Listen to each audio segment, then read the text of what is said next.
Bonjour, peuple de Dieu, c'est le pasteur Jérémia, aussi connu sous le nom de pasteur Loïc. Nous voulons écouter la parole de Dieu pour la semaine, mais avant tout, nous voulons commencer par une parole de prière. Alors, en signe de révérence à notre Père Céleste, à notre Dieu, nous allons baisser nos têtes et nous allons prier. Père éternel, Dieu tout-puissant, Roi de gloire, Seigneur des seigneurs, seul et véritable Dieu. Merci pour ton amour et ta bonté. Merci pour ta fidélité. Merci de nous avoir encore attirés dans ta présence. Merci pour tout ce que tu as prévu pour nous durant ces moments. Nous venons nous humilier devant de toi, implorant ta compassion, ta miséricorde, ton pardon pour tout ce que nous avons pu faire, dire et penser qui ne t'a point honoré et glorifié. Pardonne-nous ainsi pour ne t'avoir point obéi. Seigneur, pardonne-nous au nom de Jésus-Christ. Lave-nous par ton sang, purge notre conscience de toute œuvre morte, de toute œuvre inutile, de toute œuvre malsaine, de toute œuvre impure, afin que nous venons à te servir comme se doit. Rends-nous agréables à tes yeux, purifie-nous par l'eau de purification.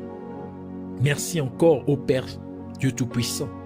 Nous venons nous lever contre tout ce qui ne te glorifie point, tout ce qui se lève et s'oppose à la connaissance de ta vérité, de ta parole, car ta parole est la vérité. Nous les lions et nous les renvoyons dans les gouffres de l'enfer au nom de Jésus-Christ et nous proclamons que Jésus-Christ est Seigneur à la gloire de Dieu le Père. Merci de nous amener encore dans la profondeur de la révélation de ta parole. Que ta parole devienne vie, Seigneur, au travers de nous, au nom de Jésus-Christ. Amen. Alors nous allons prendre notre passage principal des Saintes Écritures dans le livre de Juges, chapitre 15, versets 9 à 15. Nous lisons la parole de Dieu dans Juges, chapitre 15, versets 9 à 15, au nom de Jésus-Christ. Alors, les Philistins se mirent en marche, campèrent en Juda et s'étendirent jusqu'à l'Échi. Les hommes de Juda dirent: pourquoi êtes-vous montés contre nous? Ils répondirent: nous sommes montés pour lier Samson, afin de le traiter comme il nous a traités. Sur quoi 3000 hommes de Juda descendirent à la caverne du rocher d'Étam et dirent à Samson: ne sais-tu pas que les Philistins dominent sur nous? Que nous as-tu donc fait? Il leur répondit: je les ai traités comme ils m'ont traité. Ils lui dirent: nous sommes descendus pour te lier afin de te livrer entre les mains des Philistins. Samson leur dit: jurez-moi que vous ne me tuerez pas. Ils lui répondirent: non, nous voulons seulement te lier et te livrer entre leurs mains, mais nous ne te ferons pas mourir. Et ils le lièrent avec 2 cordes neuves et le firent sortir du rocher. Lorsqu'il arriva à l'Échi, les Philistins poussèrent des cris à sa rencontre. Alors l'Esprit de l'Éternel le saisit.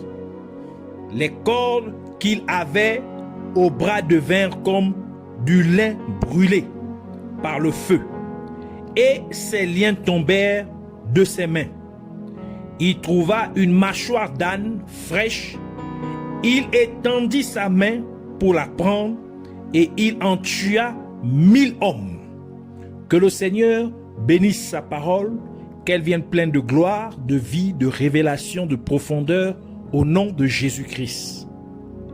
Amen. Pour cette semaine, le Seigneur voudrait nous entretenir sur la mâchoire d'âne dans la main de Samson. Donc le titre de notre enseignement pour cette semaine est la mâchoire d'âne dans la main de Samson. Dans notre passage principal des Saintes Écritures, nous voyons les Philistins venir contre Samson.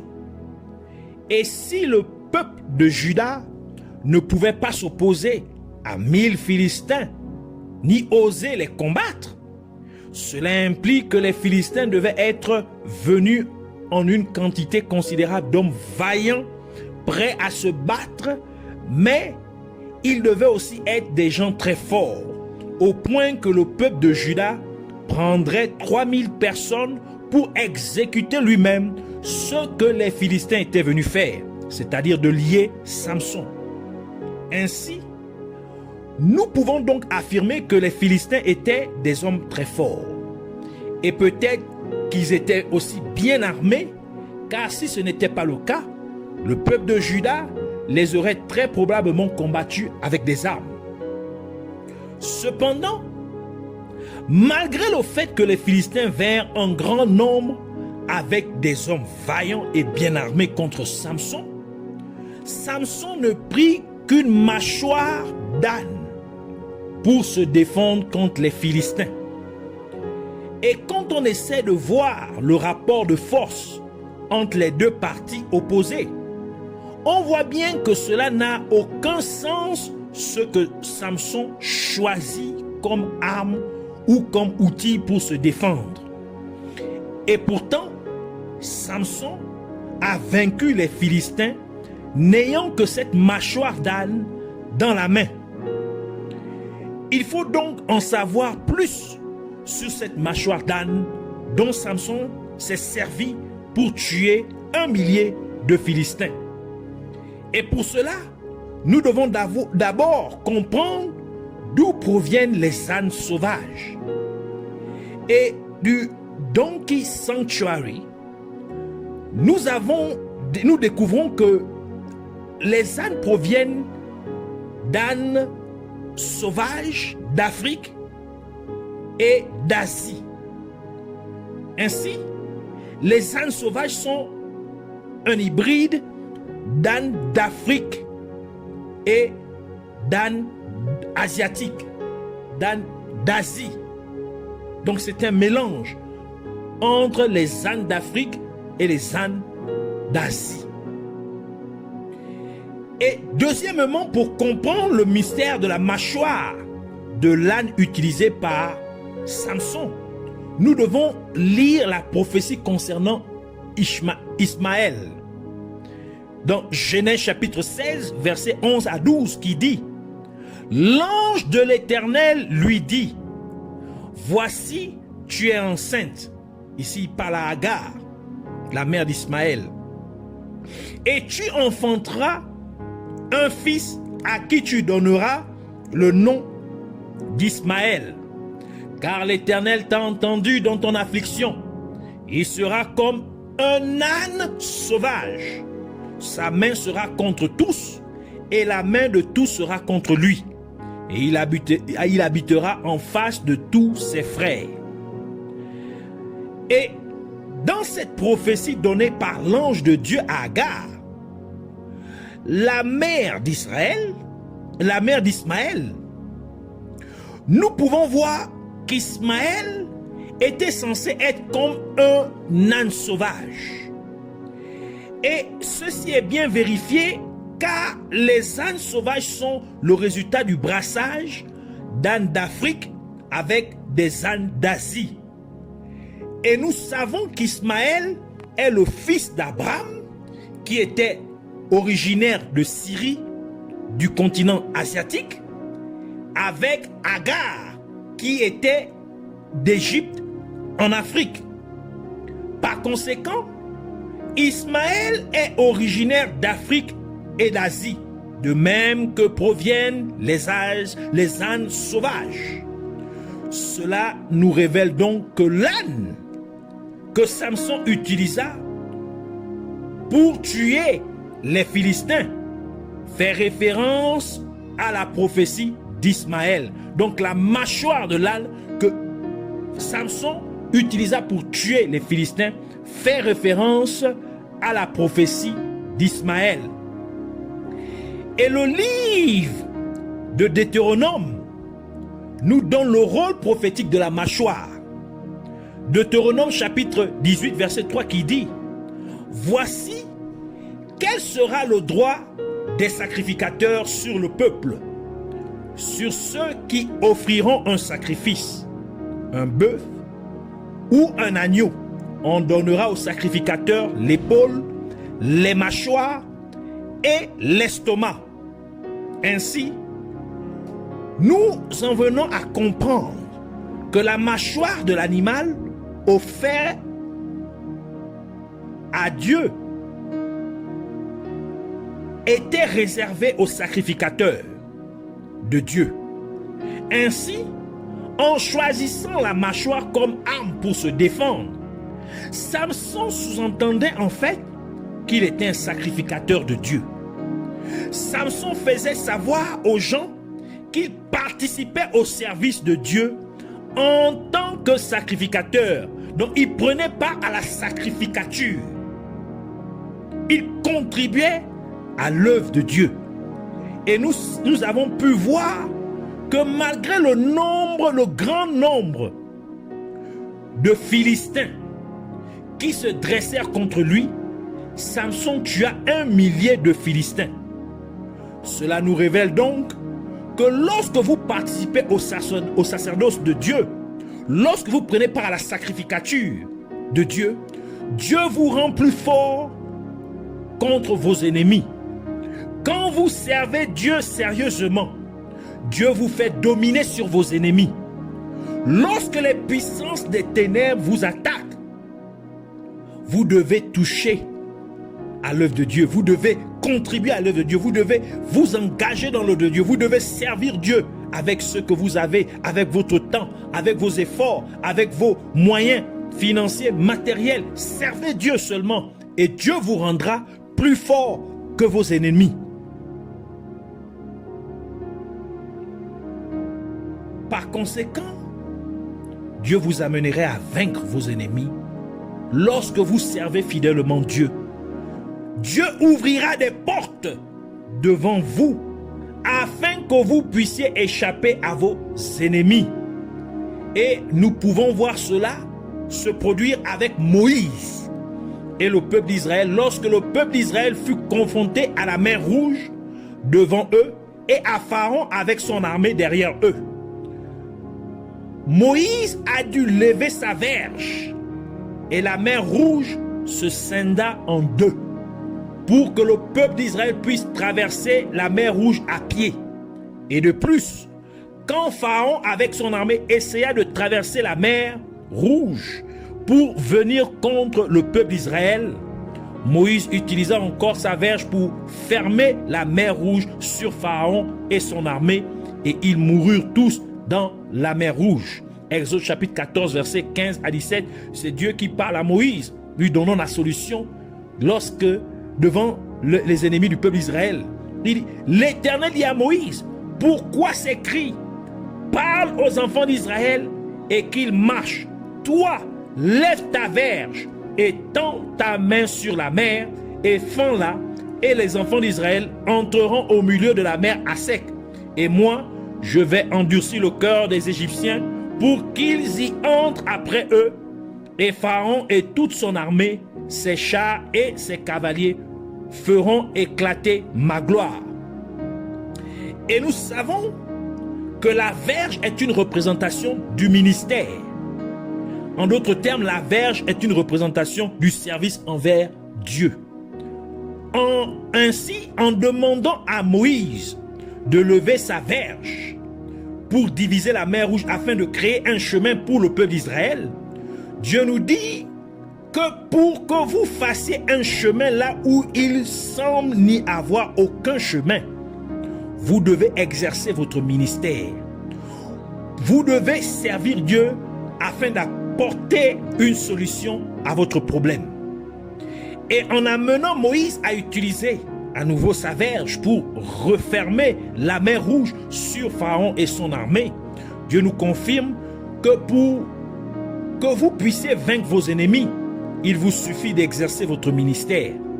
Et donc, si vous voulez avoir une victoire complète, une victoire totale sur vos ennemis, vous devez continuer à servir Dieu fidèlement. Par conséquent, Samson utilisa la mâchoire de l'âne parce que la mâchoire est destinée au sacrificateur de Dieu. Elle était destinée au serviteur de Dieu. Et l'âne est un animal de service. Donc en utilisant la mâchoire de l'âne, Samson opérait automatiquement dans le sacerdoce. Et par conséquent, Samson était devenu beaucoup plus fort que ses ennemis. Et c'est la raison pour laquelle chaque fois que l'armée d'Israël combattait contre une autre armée, Dieu ordonna que les sacrificateurs sonnent de la trompette. Et en conséquence, le peuple d'Israël vaincrait son adversaire. Nombre chapitre 10, verset 8 à 9 qui dit: les fils d'Aaron, les sacrificateurs, sonneront des trompettes. Ce sera une loi perpétuelle pour vous et pour vos descendants. Lorsque dans votre pays, vous irez à la guerre contre l'ennemi qui vous combattra. Vous sonnerez des trompettes avec éclat et vous serez présents au souvenir de l'Éternel, votre Dieu, et vous serez délivrés de vos ennemis. Et parce que l'âne est un animal de service, Jésus-Christ utilisa un âne pour entrer à Jérusalem afin qu'il puisse être arrêté puis crucifié, se sacrifier ainsi pour les péchés de l'humanité. Matthieu chapitre 21 verset 6 à 9 qui dit: les disciples allèrent et firent ce que Jésus leur avait ordonné. Ils amenèrent l'ânesse et l'ânon, mirent sur eux leurs vêtements et le firent asseoir dessus. Donc ils ont fait asseoir Jésus sur l'âne. La plupart des gens de la foule étendirent leurs vêtements sur le chemin. D'autres coupèrent des branches d'arbres et enjonchèrent la route. Ceux qui précédaient et ceux qui suivaient Jésus criaient: Hosanna au fils de David, béni soit celui qui vient au nom du Seigneur, Hosanna dans les lieux très hauts. Dans ce passage des Saintes Écritures, nous pouvons remarquer que Jésus-Christ était assis sur un âne. Et le peuple étendit leurs vêtements sur le chemin. Ce qui signifie que l'âne était celui qui marchait sur les vêtements. Car Jésus-Christ était assis sur l'âne. Ainsi, l'âne partageait la gloire et l'honneur qui était donné à Jésus-Christ. Simplement parce que l'âne contribuait au sacerdoce de Jésus-Christ. L'âne jouait un rôle dans le sacrifice que Jésus-Christ accomplissait pour le salut de l'humanité. Et par conséquent, l'âne partageait aussi la gloire de Jésus-Christ que Jésus-Christ recevait. Cela nous révèle que lorsque vous vous disposez pour servir Dieu en contribuant à l'œuvre de Dieu, Dieu vous fait participer à sa gloire, comme le dit la parole de Dieu dans Romains chapitre 8 verset 17 qui dit, à la dernière partie dit: si toutefois nous souffrons avec lui, donc avec Christ, nous souffrons pour Christ, nous souffrons pour l'œuvre de Dieu, il dit afin d'être glorifiés avec lui. Donc si toutefois nous souffrons avec lui, afin d'être glorifiés avec lui. Donc nous allons aussi partager sa gloire. Si nous souffrons pour l'œuvre de Dieu, si nous souffrons dans l'exercice de notre ministère, nous contribuons dans l'œuvre de Dieu. Nous apportons nos efforts. Dieu nous fait participer à sa gloire aussi. Après que Samson eut tué les Philistins, il eut soif. Et il pria Dieu comme le dit le livre de Juges. Juges chapitre 15 verset 18 à 19 qui dit: pressé par la soif, il invoqua l'Éternel et dit, c'est toi qui as permis par la main de ton serviteur cette grande délivrance. Et maintenant, mourrai-je de soif et tomberai-je entre les mains des incirconcis? Dieu fendit la cavité du rocher qui est à l'échi, et il en sortit de l'eau. Samson but, son esprit se ranima, et il reprit vie. C'est de là qu'on a appelé cette source Anna-Koré. Elle existe encore aujourd'hui à l'échi. Donc, après avoir utilisé la mâchoire de l'âne, c'est-à-dire après avoir pris part au sacerdoce, Samson eut soif. Donc il eut un besoin. Donc, et il pria Dieu, et Dieu ouvrit un rocher pour donner de l'eau à Samson, parce qu'il participa au service de Dieu. C'est pourquoi, par cela, Dieu nous dit que lorsque vous participez au service de Dieu, lorsque vous contribuez à la sacrificature, lorsque vous vous joignez au sacerdoce de l'église dans laquelle Dieu vous a planté, Dieu ouvrira donc le rocher de provision pour votre vie. Et ce rocher est Jésus-Christ, car Jésus est appelé le rocher des âges. Et c'est pourquoi l'apôtre Paul a dit ce qui suit aux croyants de Philippe, dans Philippiens chapitre 4 verset 19, qui dit: et mon Dieu pourvoira à tous vos besoins selon sa richesse avec gloire en Jésus-Christ. Ainsi, parce que les croyants de Philippe contribuèrent au ministère que Dieu avait donné à l'apôtre Paul, Paul leur a donc déclaré que parce que vous avez contribué au ministère que Dieu m'a confié, avec votre temps, avec vos efforts, avec vos moyens financiers, Jésus-Christ, qui est le rocher des âges, s'ouvrirait ainsi pour être une provision pour votre vie. Et nous pouvons nous rappeler que l'âne est la prophétie d'Ismaël, car Dieu dit qu'Ismaël est un âne sauvage, et le nom Ismaël signifie Dieu entend ou Dieu entendra, comme l'ange de Dieu l'a dit à Agar, la mère d'Ismaël, dans Genèse chapitre 16 verset 11 que nous avons déjà lu.